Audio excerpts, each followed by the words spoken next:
Hello fans of overly complicated video games, welcome back to the Gamer Muscle YouTube channel. At around about 10 PM last night, Rfactor 2 was updated, or rather the beta branch of Rfactor 2 was updated with their first implementation of VR support, with the game now having OpenVR drivers. And what that means is, regardless of the VR headset you've got, the Oculus Rift, HDK2 or the HTC Vive, and the other headsets that are coming out in the market later this year, regardless, you should be able to now load up Rfactor 2 in VR. Now, it's worth saying it is part of their beta branch of the game, so it's not really a public release, though it is public because anyone can access it and it's open beta, but it is an early version of their VR support, and unfortunately that really does show. We were having really big trouble in terms of getting stable frame rates with this. Lots of judder. Even when we turn all the graphics down, there seem to be random spikes and judder and jumping. Things like having the mirrors on in the game would cause even more stutter. If you turn all the mirrors off, it runs slightly better. But really, at the moment, I wouldn't particularly consider it playable in VR, unless you're really fortunate with your computer. Maybe you sprinkled some pixie dust on it and you're not having any of these issues.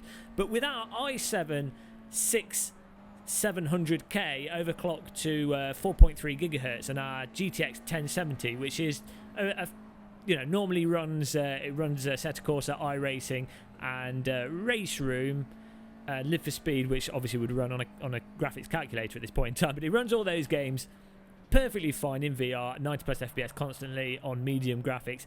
Even with our setup, it just doesn't run very well at all. Now, you might have noticed that our handling, steering and input is rather erratic in this video, and that's because we are driving using a keyboard and mouse, because one of the things that seems to be missing is a way to reorientate the camera.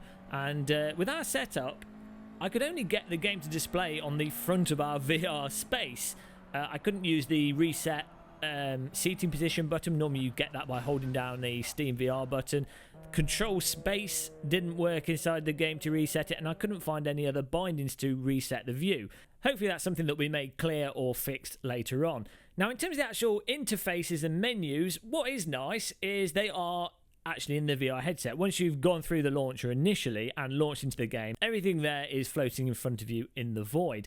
Unfortunately, the menus are a bit too big and a bit too close. Maybe that's to do with our seating position issue, and maybe we could reset it so they're further away, but it does appear to me as if they're just too big and too close to you. So it's like being 2 meters away from an IMAX screen. Good for those with incredibly short sight, but for anyone else that doesn't want a neck workout to select options, it's a little bit too big. In terms of the actual in-cockpit VR UI stuff, again, the UI elements seem to be rather weirdly placed, either too far out of the way, or too clunky, or just in weird places. It's just not particularly comfortable. Again, I can only assume that's just because it is the beta, it's their first implementation.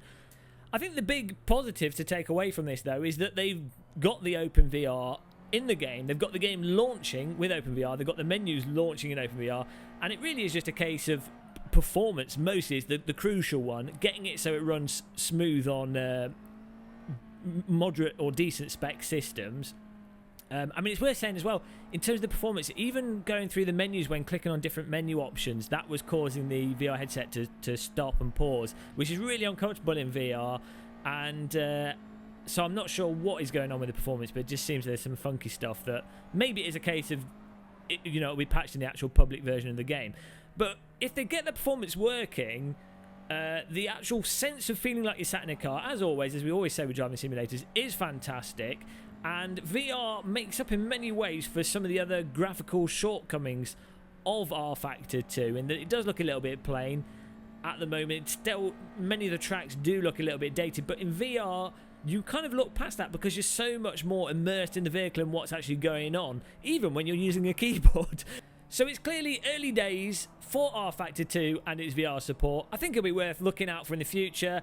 Those of you that aren't huge Rfactor 2 fans but like VR, what I would do is maybe give it a month or so. Just wait for them to actually do the final release, come out of beta with the VR support. But that's pretty much a first look at the VR support in Rfactor 2.